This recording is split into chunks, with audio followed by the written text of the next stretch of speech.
Thiruvananthapuram medical കോളേജിൽ നഴ്സിനെ കൂട്ടിരിപ്പുകാരൻ മർദ്ദിച്ചെന്ന് പരാതി.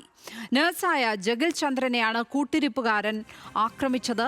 രോഗിക്കൊപ്പം അധികം കൂട്ടിരിപ്പുകാർ നിൽക്കാനാവില്ല എന്ന് പറഞ്ഞതാണ് പ്രകോപനത്തിന് കാരണം.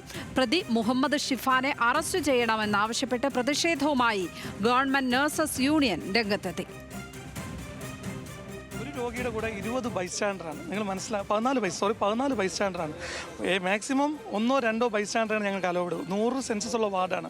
അപ്പോൾ തന്നെ നിങ്ങൾ ചിന്തിച്ച് നോക്കണം, ഒരു രോഗിയുടെ 2 പേരായപ്പോൾ 200-ന് മുകളിലാണ്. ഞങ്ങൾക്ക് സ്ത്രീ ജീവനക്കാരാണ് കൂടുതൽ. ഞങ്ങൾക്ക് ഒരു രോഗിയെ മര്യാദയ്ക്കൊന്ന് നോക്കാൻ പോലും കഴിയാത്തൊരവസ്ഥയാണ്.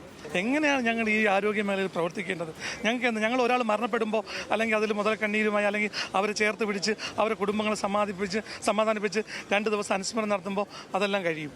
നഷ്ടം കുടുംബത്തിനും അവരുണ്ടാക്കിയ കരിയറിനുമാണ്. ഞങ്ങൾക്ക് വേണ്ടത് ഞങ്ങളുടെ ജീവൻ ഇവിടെ നിലനിർത്താൻ സുരക്ഷിതമായി ജോലി എടുക്കാനുള്ള സാഹചര്യമാണ്.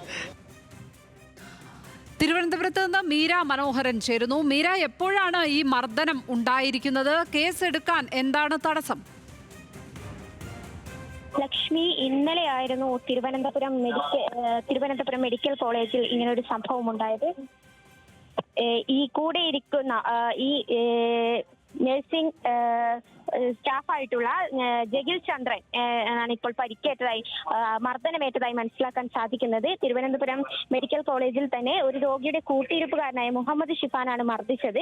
അതിനുശേഷം ഈ തിരുവനന്തപുരത്ത് തന്നെ മെഡിക്കൽ കോളേജിന് മുന്നിൽ തന്നെ ഇന്ന് രാവിലെ ആയിരുന്നു ഈ ഗവൺമെന്റ് നഴ്സിംഗ് യൂണിയന്റെ പ്രതിഷേധം ഉൾപ്പെടെ ഉണ്ടായിരുന്നത്. അവർ പറഞ്ഞത് പ്രകാരമാണെങ്കിൽ ഈ കൂടിയിരിക്കുന്ന ആൾക്കാരുടെ എണ്ണം 14ഓളം ആൾക്കാർ ഒരു രോഗിയുടെ കൂടിയിരിക്കുന്നു എന്നുള്ള വിഷയമുണ്ടായിരുന്നു. ആ വിഷയം ചോദ്യം ചെയ്തതിനാണ്, ആ ഒരു പ്രകോപനത്തിന് പുറത്താണ് ഈ ഒരു മർദ്ദനം ഉണ്ടായത് എന്നാണ് മനസ്സിലാക്കാൻ സാധിക്കുന്നത്. നിലവിൽ ഇപ്പോൾ മെഡിക്കൽ സൂപ്രണ്ടിന് ഉൾപ്പെടെ പരാതി നൽകിയിട്ടുണ്ട്. ഈ പരാതിയുമായി മുന്നോട്ട് പോകാൻ തന്നെയാണ് തീരുമാനമെന്നാണ് മനസ്സിലാക്കുന്നത്. ലക്ഷ്മി. മീര മനോഹരനാണ് തിരുവനന്തപുരത്ത് നിന്നും വിവരങ്ങൾ പങ്കുവച്ചത്.